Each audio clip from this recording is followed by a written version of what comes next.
108 ટીમની સરાહનીય કામગીરી। સોબાસણથી સગર્ભાને રિક્ષામાં લઈને આવતા રસ્તામાં કડીના દેવુસણા ગામે 108ની ટીમે રિક્ષામાં ડિલિવરી કરાવી બાળક અને માતાનો જીવ બચાવ્યો। માનવતાની સેવા કરતી 108 એમ્બ્યુલન્સ ટીમે વધુ એક કડી પંથકમાં ગર્ભવતી મહિલાની સફળતાપૂર્વક ડિલિવરી કરાવી માતા તેમજ બાળકનો જીવ બચાવ્યો હતો। 108ની ટીમ દ્વારા રિક્ષામાં ગર્ભવતી મહિલાની સફળતાપૂર્વક ડિલિવરી કરાવવામાં આવી હતી। સફળતાપૂર્વક ડિલિવરી કરાવવામાં આવતા પરિવારજનોએ 108 ટીમનો આભાર વ્યક્ત કર્યો હતો।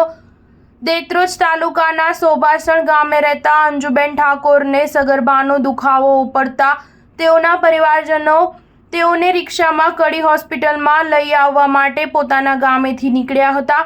જ્યાં રસ્તામાં કડી તાલુકાના દેવુસણા ગામે પહોંચતા અંજુબેન ઠાકોરને અસહ્ય દુખાવો ઉપડતા રિક્ષા દેવુસણા ગામે ઊભી કરી દેવામાં આવી હતી અને દેવુસણા ગામના આશા વર્કર બેનને બોલાવવામાં આવ્યા હતા। જ્યાં ઘટના સ્થળે આશા વર્કર બેન આવી પહોંચ્યા હતા અને 108 એમ્બ્યુલન્સને કોલ કરાવતા તાત્કાલિક દેવુસણા ગામે 108 એમ્બ્યુલન્સ જવા રવાના થઈ ગઈ હતી।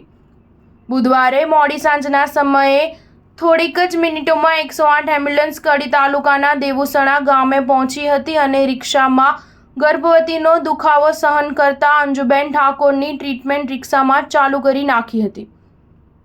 સગર્ભા માતા અંજુબેન ઠાકોરની નોર્મલ ડિલિવરી રિક્ષામાં જ 108 એમ્બ્યુલન્સ ટીમે કરાવતા પરિવારજનોએ 108 ટીમનો આભાર વ્યક્ત કર્યો હતો। 108 ટીમે માતા અને બાળકનો જીવ બચાવી બંનેને તાત્કાલિક કડી સિવિલ હોસ્પિટલ ખસેડવામાં આવેલા હતા। સ્ટાર ન્યૂઝ 7 હંમેશા સચ્ચાઈની સાથે।